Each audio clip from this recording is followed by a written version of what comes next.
కానీ ఇక్కడైతే పొట్టి శ్రీరాములు తెలుగు యూనివర్సిటీ. మనం కూర్చున్నటువంటి ప్రాంగణం అక్కడ ఏదో పేరు ఉంది. ఏ పేరు? ఎన్టీ రామారావు ప్రాంగణం. ఆడ 3 బొమ్మలు ఆయన రాసి గీసి పెట్టిన అక్కడ నూతన ప్రసాద్ సమర్పణ. చూడండి మన పరిస్థితి.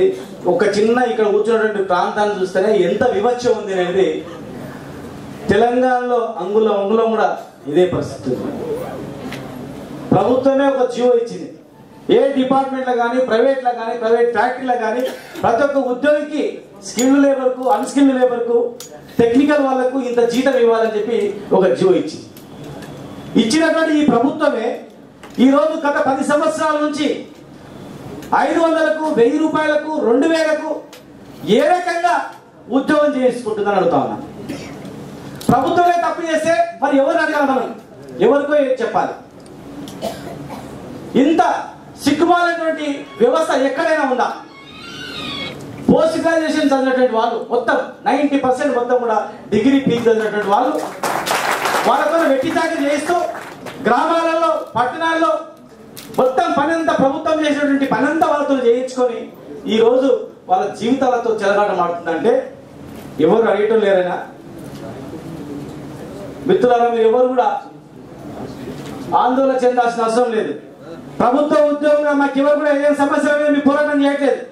ఉద్యోగుల టీఏల గురించో డిఏల గురించో ప్రమోషన్ గురించి కాదు. ఈరోజు మనం అందరం కూడా గర్వపడాల్సిన అవసరం ఉంది. ముఖ్యంగా కాంట్రాక్ట్ ఉద్యోగులు మీరు రేపటి నుంచి రాగానే ఆర్డర్ చేత పెడితే వెళ్ళిపోయే పరిస్థితి ఉంటుంది. అయినా కూడా భయపడకుండా మా వెన్నంటూ తెలంగాణ ప్రజలు ఉన్నారు, తెలంగాణ చేసింది, తెలంగాణ నాయకులనే ధైర్యంతో ముందుకొచ్చి సహాయకరణ సకల జిల్లా సమ్మె చేసి మరొకసారి పోరాటం చేయడం కూడా ఈరోజు సిద్ధంగా ఉన్నందుకు మిమ్మల్ని చూసి పోరాటంలో రానటువంటి నాయకులు సిగ్గుతో తల వంచుకోవాల్సిన అవసరం కూడా ఉంది. మనం అందరం కూడా పోరాటం చేస్తుంటే ఈరోజు వాళ్ళు ఉద్యోగాలు చేసుకుంటా ఉన్నారు. ఒకవైపు నిన్ననే తెలంగాణ బిడ్డల పైన ఆడపడుచుల పైన దండయాత్ర చేసి మహిళలను కూడా చూడకుండా లాఠీ చార్జీలు చేసి జుట్టు పట్టి కింది తొప్పి కొడుతూ ఉంటే ఈరోజు ఒక్కరు కూడా మాట్లాడలేదే, ఒక్కరు కూడా నిరసన తెలిపలేదే. ప్రభుత్వంలో ఉన్నటువంటి వాళ్ళు కనీసం తెలంగాణ బిడ్డలను కొడుతూ ఉన్నారు, వేధిస్తూ ఉన్నారు, బుల్లెట్లకు గురవుతా ఉన్నారు, ఆత్మ చంపుకోలేక ఆవేదనతో వారంతకు వాళ్ళే చనిపోతా ఉన్నారు. ఇంకా ఏం చూసుకొని ఉన్నారు ఈ ప్రభుత్వంలో అని చెప్పి వాళ్ళు మనతో పాటు కలిసి రావాల్సిన అవసరం ఉంది. కానీ ఈరోజు పరిస్థితి చూస్తూ ఉంటే ఆ పరిస్థితి కనపడలేదు. అయినా ఈ సభా వేదిక ద్వారా ఒక్కటే అటువంటి వాళ్ళకు వాళ్ళని చెప్పాల్సిన అవసరం ఉంది, హెచ్చరించాల్సిన అవసరం ఉంది. తెలంగాణ ఎట్లా తీసుకురావాలో మనకు తెలుసు. పోరాటాలు చేద్దాం ఖచ్చితంగా కూడా.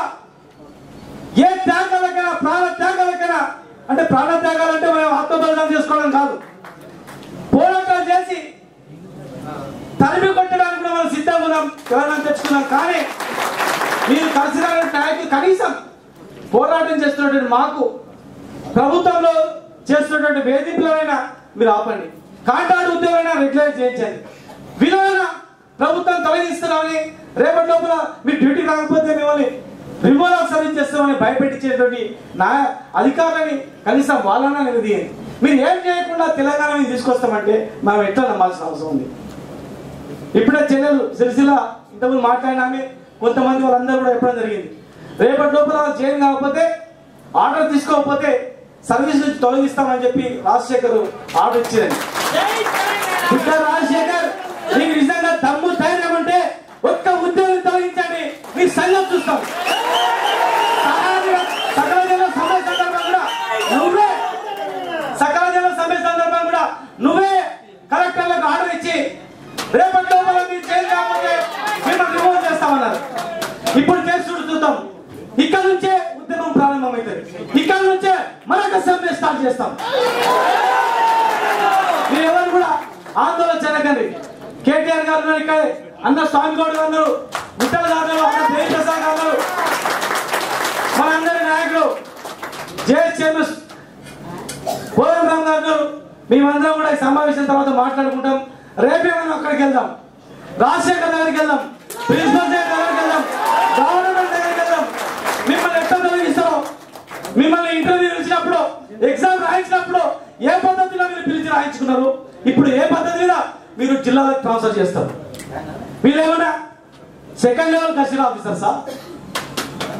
వాళ్ళు పనిచేస్తున్నది కాంట్రాక్ట్ పద్ధతిలో పనిచేస్తున్న వీళ్ళకు 3,000-4,000 జీతం ఇచ్చి 500-600 కిలోమీటర్లు పనిచేయమంటే ఎట్లా మేము పనిచేస్తాం? మేము బానిసలం కాదు.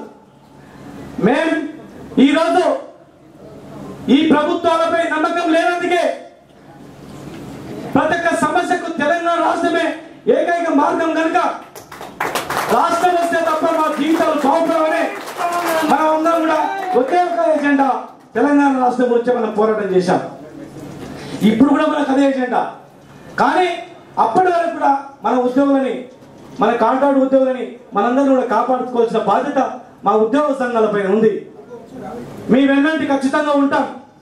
ఏ డిపార్ట్మెంట్లో అయినా ఎక్కడైనా ఒక్కరిని వేధించినా తొలగించినా ఆ జిల్లాలో ఉన్నటువంటి మా ఉద్యోగులు చేయాల్సి ఉంది, పొలిటికల్ చేయాల్సి ఉంది, టీఆర్ఎస్ పార్టీ ఉంది, టీఆర్ఎస్ కార్యకర్తలు ఉన్నారు. మీరు తెలియజేయండి. ఖచ్చితంగా అలాంటి అధికారిని ఆ జిల్లా నుంచి తరిమి హైదరాబాద్ వెళ్ళగొట్టడానికి కూడా సిద్ధంగా ఉన్నామని చెప్పి రాజశేఖర్ కాదు, వాళ్ళ తాత తరం కూడా కాదు మిమ్మల్ని తీసేయాలి. ఖచ్చితంగా కూడా రాష్ట్రం వచ్చిన తర్వాత మా బాధ్యత కేసీఆర్ గారికి అందరు చెప్పాం. వారందరూ కూడా మొట్టమొదటిగా ప్రైవేట్ ఉద్యోగులని, కాంట్రాక్ట్ ఉద్యోగులని సంవత్సరాలుగా వెట్టి చాకరీ చేయించుకున్నటువంటి వాళ్ళని రెగ్యులరైజ్ చేసే బాధ్యత మా పైన ఉందని వాళ్ళు చెప్పారు. అంతకన్నా ఎక్కువగా మా పైన ఉంది, మేము తీసుకున్నామని కూడా తెలియజేస్తా ఉన్నాం. మీకు అందరూ తెలుసు, ప్రతి ఒక్కరు కూడా ఒక్కో డిపార్ట్మెంట్లో పనిచేస్తూ ఉన్నారు. గవర్నమెంట్ నుంచి వచ్చినటువంటి స్కీములు తెలంగాణలో ఒక విధంగా, ఆంధ్రలో ఒక విధంగా. ఇక్కడ ఒకటే ఒక ఉదాహరణ, గ్రామీణ ఉపాధి హామీ పథకం కింద 80% నిధులు ఆంధ్రలో ఖర్చు అయ్యాయి, 20% కూడా తెలంగాణ ఖర్చు కాలేదు. అదే ఒకటే స్కీమ్ కింద వాడేమో చేపల చెరువులో కూడా ఉపయోగించుకుంటాడు, రొయ్యల చెరువులోకి ఉపయోగించుకుంటాడు, స్కూల్ భవనాలు కడతాడు, సీసీ రోడ్లు కట్టుకుంటాడు, బిల్డింగ్లు కట్టుకుంటాడు. కానీ అదే స్కీము తెలంగాణలో మాత్రం రోడ్లు వేయడానికి లేదు, బిల్డింగ్లు కట్టుకోవడానికి లేదు, చెరువులు మరమ్మతు చేయడానికి లేదు. ఇక్కడ ఓన్లీ కంప చెట్లు కొట్టుకోవాలి, ఓన్లీ రోడ్లు గుంతలు తీయాలి, నీళ్ళు వేయాలి. బిడ్డ గుంతలు తీసినా కూడా ఎక్కడ పోతాయి బిడ్డ? నీళ్ళని అక్కడే పోతున్నాయి. మాకు ఇక్కడ ప్రాజెక్టులు లేవు, ఏం లేవు. మేమంతా కూడా కరెంటు మీద ఆధారపడేటువంటి వ్యవసాయం మాది. నీళ్ళున్నా కరెంట్ లేని పరిస్థితి మాకుంది. ఇవన్నీ కాదు మనకు, ప్రతి డిపార్ట్మెంట్లో కూడా ఇదే విధంగా ఉంది. ఇప్పుడే సెక్రటరియట్లో కూడా మేము కొట్లాడి వచ్చాం. సెక్రటరియట్లో కూడా స్వామిగౌడ్ గారు, మరి దేవిప్రసాద్ గారు, విఠల్ గారు మేమందరం కూడా హెచ్చరించి వచ్చాం. మీరందరూ కూడా ఇదే ఐక్యతతో సంఘటితంగా ఉండాల్సిన అవసరం ఉంది. ఇంకా ఎక్కడెక్కడైతే వేరే వాళ్ళందరూ కూడా ఐక్యం చేసి ప్రవీణ్ గారిని ఎంత వేధించినా కూడా ఈ రోజు భయపడకుండా పోరాటం చేస్తున్నారు. ఆయన స్ఫూర్తితో మీరందరూ కూడా పోరాటం చేయండి. మీకు అందరూ మేము ఉన్నాం. మీ మీద చిన్న ఈయవాడినా మేము వస్తాం, మిమ్మల్ని రక్షించుకుంటాం. తాత్కాలికంగా ఇబ్బంది వచ్చినా కూడా, స్వాతంత్ర ఉద్యమంలో ఎన్నో ఇబ్బందులు వచ్చినాయి, జైల్లో పెట్టిండ్రు. అవన్నీ కూడా మనం ఇప్పుడు మా తాతని జైల్లో పెట్టిండ్రు, మా తాతని పోలీస్ జైల్లో పెట్టిండ్రు, ఉద్యోగం తొలగించిందని చెప్పి మనం చెప్పుకుంటాం. ఇది కూడా తెలంగాణ స్వాతంత్ర పోరాటం. ఈ తెలంగాణ స్వాతంత్ర పోరాటంలో చిన్న చిన్న ఇబ్బందులు వచ్చినా అవి గొప్పగా మనం భావించుకుందాం. ఆ చరిత్రలో మిగిలిపోయే విధంగా మనం పోరాటం చేద్దాం. తెలంగాణ రాష్ట్రాన్ని సాధించుకుందాం, వ్యతిరేకులను తరిమికుందాం, మనకు కలిసి వచ్చిన వాళ్ళని కలుపుకొని పోదాం అని చెప్పి తెలియజేస్తూ, ఎప్పటికీ మీకు అండగా మేము ఉంటామని మరొకసారి తెలియజేస్తూ ఇస్తున్నాం. జై తెలంగాణ.